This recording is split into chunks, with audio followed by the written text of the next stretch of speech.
Hello, everyone. Welcome to Life Mindset, where we explore the profound values of life. Ancient wisdom extends a warm greeting to you, dear friends. One of the harshest truths of human nature is reflected in the equation 100 minus 1 equals 0. This means that no matter how many good deeds you perform, if people become accustomed to your kindness, a single mistake can erase all that you've done. This principle applies to all areas of life. If you help someone once, they will remember your kindness. But if you help them 100 times, they will come to expect it. However, if you fail to help them even once, they may grow resentful, and all the goodwill you've built will be forgotten. This is why doing good is not about quantity.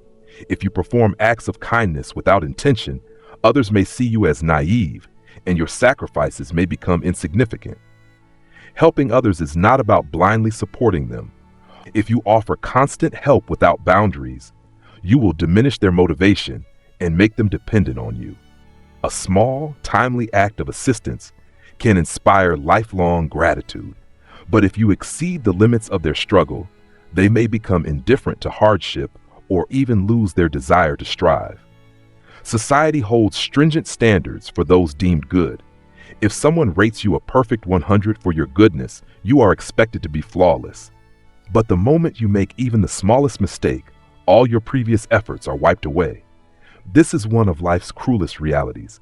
Good people are not allowed to err, while bad people are given countless chances to change.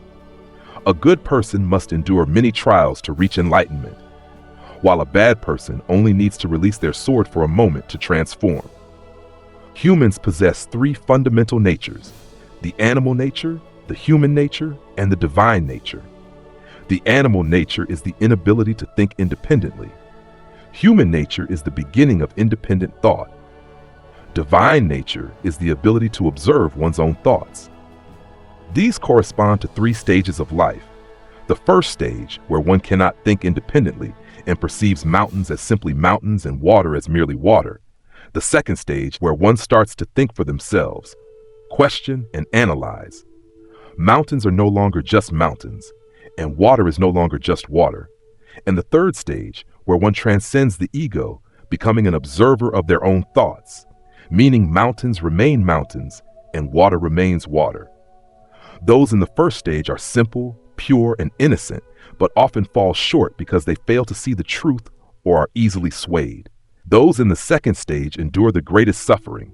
They overthink, but lack depth in their analysis. Their thoughts cloud their judgment, leading them to become self-righteous. The third stage is the happiest. Those who reach it have truly awakened, letting go of attachments. They live freely and peacefully. The most challenging part of life is the transformation from human nature to divine nature, a leap from the second to the third stage. Only when one reaches this stage can they liberate themselves from suffering. Before completing this transformation, one is merely existing. After it, one is an observer of their own life. When you can observe your actions and make adjustments in real time, you gain an immensely powerful ability. It enables you to stand in a higher dimension, looking down on yourself and others. This shift from being a thinker to becoming an observer of your thoughts is the most valuable upgrade. It is often said that 3 feet above your head resides a spirit. This spirit is none other than your higher self, always watching over you. When you recognize this, you become this higher self. It's like playing a game. At first, you believe you are the main character fighting monsters, but one day, you realize that you are not the character in the game, but the one playing it. In that moment, you instantly see through all your personal challenges, transcending the 3 realms and the 5 elements. This is the most crucial skill in life. It's like clearing the clouds to reveal the sky, instantly grasping the truths of the universe and the essence of existence. How marvelous it is. No words can fully capture its depth. The phrase "lions eat lions" is brief yet profound.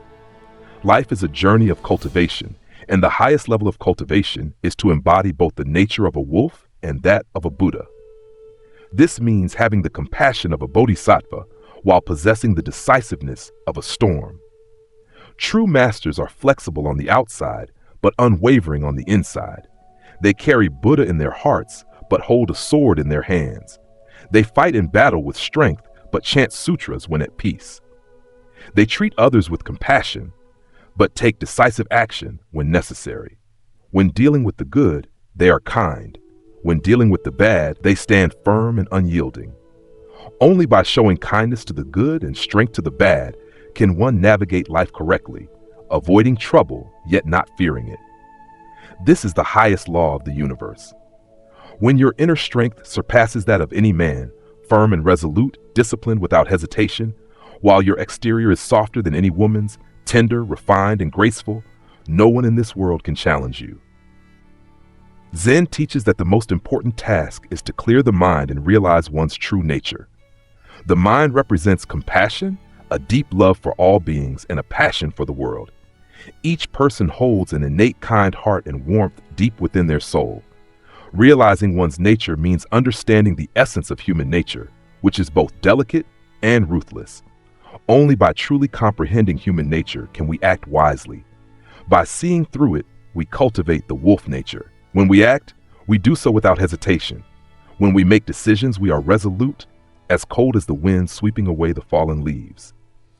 Once a person awakens, their power and influence grow exponentially. Why do awakened individuals become extraordinarily powerful? Because the greatest drain on life is internal consumption. When someone awakens, they no longer suffer from this internal depletion. For example, many people think they have lived another year, but in truth, they've only repeated the same day 365 times. Even if these people live a full life, they remain stuck in the same place, unable to break free from the cycle. On the other hand, there are those who are constantly evolving, renewing themselves, and enhancing their abilities. They live a life filled with experiences that would take many lifetimes to accumulate. Why can most people not escape the cycle of life? From birth, we are trapped by an illusion, as though we've been injected with a substance that blocks our thinking. Our thoughts and understanding are tightly bound. This world is like a maze designed to keep us inside, filled with illusions and desires that mislead us, trapping us with no way out. Life seems to offer countless choices and opportunities, but in reality, they are just illusions created to confuse us and prevent us from living authentically. In the end, only 1% of people can escape this maze. These individuals are the truly awakened ones, while 99% will be crushed, becoming part of society's operations, mere scraps supporting the endless cycle. What are the clear signs of awakening? The most significant trait is the ability to hold two completely contradictory thoughts simultaneously without allowing them to affect one's actions. This is an immensely powerful ability to integrate, achievable only by those with a certain level of insight and awareness. In this state, they no longer waste internal energy on conflicting thoughts. In contrast, ordinary people can only accept one type of thought or fixed belief, often shaped by education or life experiences, and they remain stuck in this pattern for their entire lives. Anyone with a fixed mindset becomes stubborn and narrow-minded. True harmony is achieved only when a person can integrate two opposing types of thinking. It's like the yin and yang symbol, where black and white coexist, maintaining balance despite being opposites. Many things in life are not just black and white, good and evil, or you versus me. Everything exists in shades of gray and can transform into one another. When we understand this, we can approach situations with greater flexibility and see the essence of human nature more clearly. There is a saying that can help determine if someone has awakened. Observe whether they can hold two different thoughts simultaneously without disrupting their mental stability. For example, an awakened person can possess both worldly wisdom and transcendent wisdom. Transcendent wisdom refers to the ability to break free from worldly constraints to think from a higher perspective. Remember this principle: the answer is always at a higher level than the question. To truly understand an issue, you must elevate your perspective first. This is why outsiders often see things more clearly, while those caught in the middle may remain blind to the truth. The ability to step outside the game at any time is transcendent wisdom. But what about worldly ability? This refers to the capacity to act even after achieving a higher level of thinking without hesitation. It is a kind of courage that no one can replace. It is the ability to take on responsibility without flinching, not drifting aimlessly and only talking, but truly acting, standing firm in the world. Many struggle to reconcile earning money with maintaining their ideals.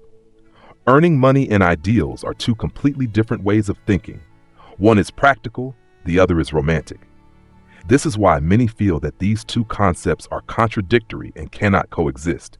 In reality, while they are opposites, they can coexist perfectly. The key is to recognize that some things satisfy your need for money, while others fulfill your ideals.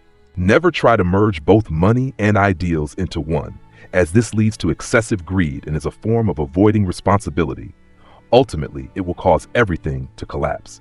So, how do truly successful people achieve their goals? After setting a goal, they break it down into two aspects, typically contradictory but still unified. They then find a way to meet both needs separately. Therefore, when working on a career, remember these 4 words: money and ideals must be separate. This means you should separate the ideal factor from the money-making factor in your career. Your job does not need to be something you love, as long as it makes money. Your ideal does not necessarily need to be profitable, just something you enjoy. Many people fail because they don't understand this. When starting a business or making investments, they prioritize ideals first, only to fail not because of their ideals, but because of their stubbornness. They blame their ideals for their failure, which leads to resentment and imbalance.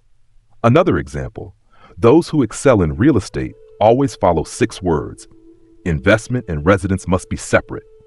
This means you should separate the investment aspect from the residential aspect when purchasing a house. The home you live in might be the one you love most, but it may not necessarily be the one you own. It could even be rented.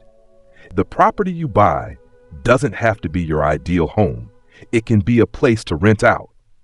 Many people lose money in real estate or experience slow asset growth because they believe the house they buy must be the one they live in. They often choose locations near their workplace, the city center, or the area where they live.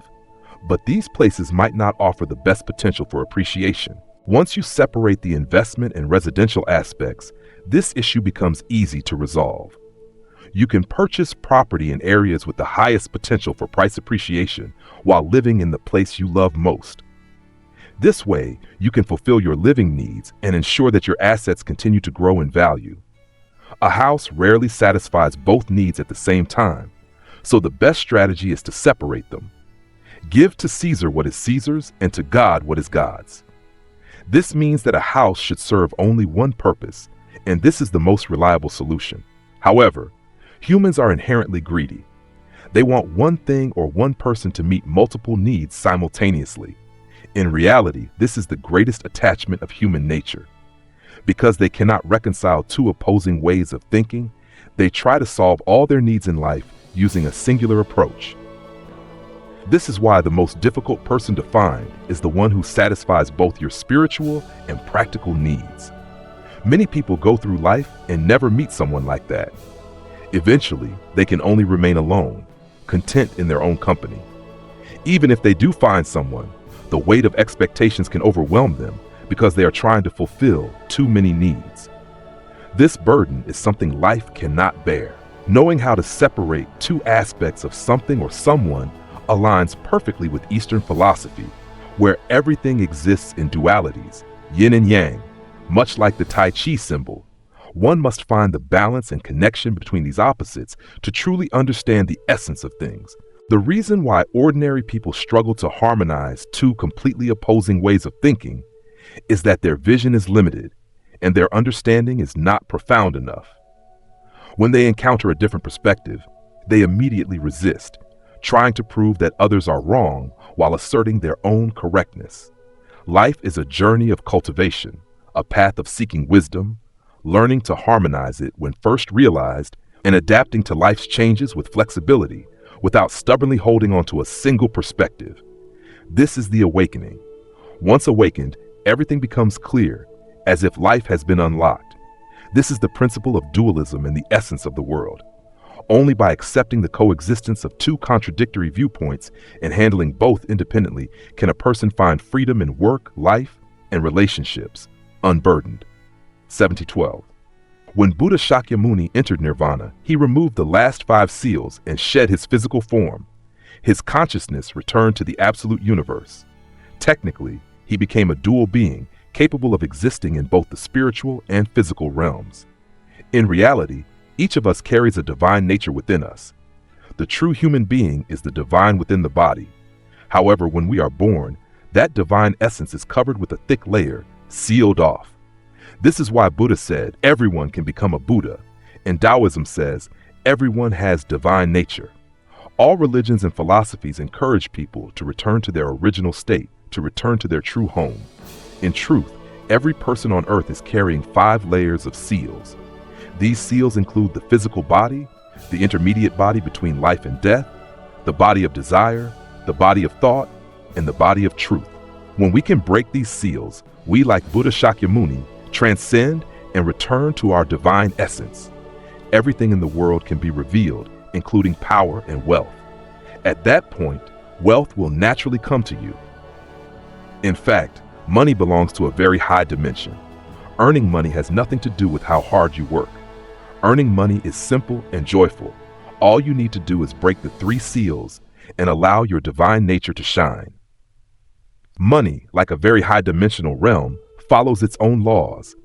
When you are awakened and allow your divine nature to reveal itself, money will follow you. Money is simply a tool. It has its own energy, and when it aligns with your higher self, it will flow to you naturally. The key is not to chase money directly, but to recognize your own divine nature and align with the universal laws of the world. Most businesses struggle to survive for more than 3 years before closing down.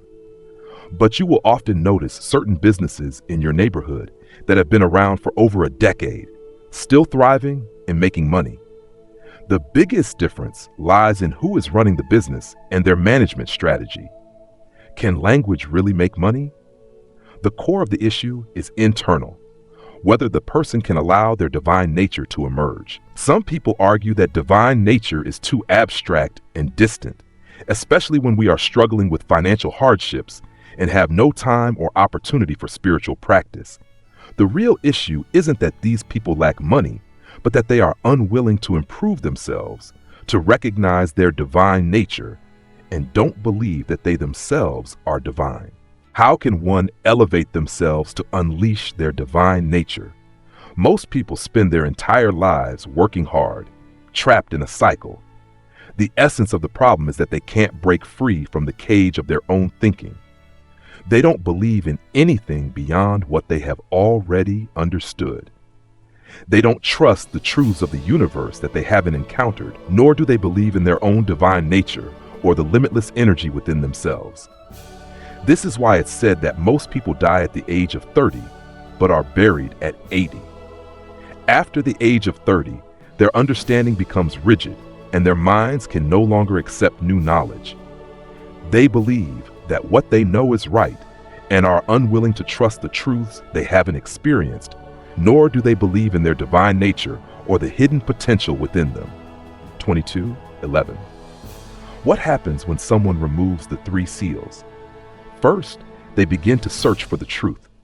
Once they find it, they believe in it and use it to guide their actions. They will believe in the origin of all things, in cause and effect, in the laws of heaven and earth, in blessings and merits, and in the self-confidence that lies within them. They will trust in their conscience, in the combination of knowledge and action, and in destiny. Second, they will find a job they excel in and love, one they are willing to do even without monetary compensation. This job will align with their mission, talent, virtue, and destiny. They will naturally use their dedication to serve, share, and give as part of their daily life, because this is their innate nature. They will immerse themselves in each present moment, and their work or creations will naturally embody perfection. In other words, they will naturally combine 4 elements: dedication, understanding, quality, and value in their work. So why does earning money become simple and enjoyable once the 3 seals are removed and the divine nature is revealed? because money also has its own spirit and seeks out those who have awakened to their divine nature. The greater your level of awareness, the more money will come to you. Money is a form of Tao, a tool, and it will naturally gravitate toward those who possess divine nature. Those who have cultivated their divine nature are able to accumulate wealth easily and joyfully. Money, like water, flows to those who understand it best, to those who are most deserving of it. It is always waiting to come to those who are ready to receive it. Once you uncover your divine nature, wealth will follow naturally, because money is simply a tool. Those who have developed their divine nature through their work will naturally attract wealth. Money is not just a measure of material success. It is linked to a higher purpose, the expression of a person's value in this world. Money is neither inherently good nor bad. It can amplify a person's virtues or vices. It can enhance kindness, generosity, and courage, but it can also magnify greed, arrogance, selfishness, and desire. This is why money, like power, acts as a magnifier of human nature. It doesn't make people better or worse. It reveals their true character. When someone is poor, they don't have the opportunity to express their worst traits, such as shamelessness or pride, nor do they have the chance to show their best traits, like kindness or generosity. But once they gain money, their greed, vanity, selfishness, and desires are magnified, and at the same time, their goodness, generosity, kindness, and courage become more apparent. In conclusion, money can elevate noble people even further and degrade base people even more. It can deepen the profound and make the shallow even shallower. This is why the great saints who have removed the seals no longer need money. What people often refer to as needing money is actually an excuse to mask deeper, unmet needs, such as the longing for recognition, endless greed, or profound insecurity. Those who have removed the seals often possess a fulfilled inner self and lack nothing. Because they are whole, they no longer crave anything.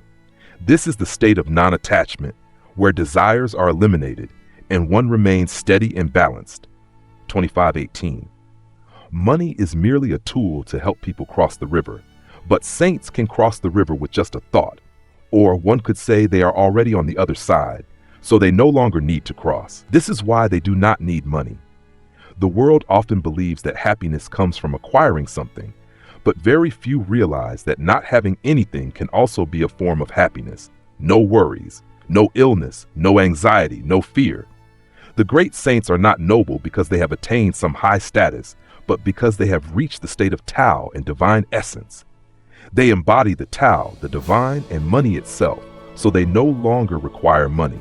Business people live like the flow of water, present everywhere like the divine, needed by all beings, much like money. They are revered by the world and held in high regard because their value surpasses the mere need for wealth. When you recognize your own value, you no longer need to chase after money. When you have value, money will naturally come to you. But if you focus solely on money, you will forever be running after it. Money is the fairest measure of value in modern society. Everything can be converted into money, and this is logical because throughout history, only money has been able to measure value, quantify everything, and allow for the efficient circulation of resources to where they are most needed. This is the model of future commerce, the right people doing the right jobs. We just need to focus on what we excel at, pouring all our wisdom and effort into it. When we excel at one part of the process, other parts will naturally align, and we won't need to worry about humanity losing its ethics in the pursuit of money. When everyone does their job well and follows ethical guidelines, morality will naturally be maintained. On the other hand, when a society constantly emphasizes ethics, it often means that ethics have already decayed in reality. The Tao Te Ching says, "When the great Tao is lost, there is humanity and righteousness." This means that when the rules of society are broken, people begin to glorify ethics and righteousness. The more something is lacking, the more people will boast about it. A society that lacks something will praise and boast about that very thing. This is why truly good companies never talk about emotions with their employees. They only discuss money. Likewise, good men do not endlessly talk about love. They quietly sacrifice for the women they love. On the other hand, those who always speak of love and ethics often use these things to bind others and subtly pursue their own interests. Yes, discussing money may seem mundane, but life is about facing these mundane matters. True romance is about turning the ordinary into beautiful moments. When talking about money, people become strong like wolves, but when only discussing emotions, they may become ungrateful. If a relationship can be sustained by money, then over time, genuine feelings will emerge. However, if a relationship is solely based on emotions from the start, it is likely to fall apart because, in the end, only resentment remains. All good relationships must have clarity about money. What defines a good friend, a good lover, or a good boss? The simplest standard is the ability to discuss money openly without feeling it is unfair.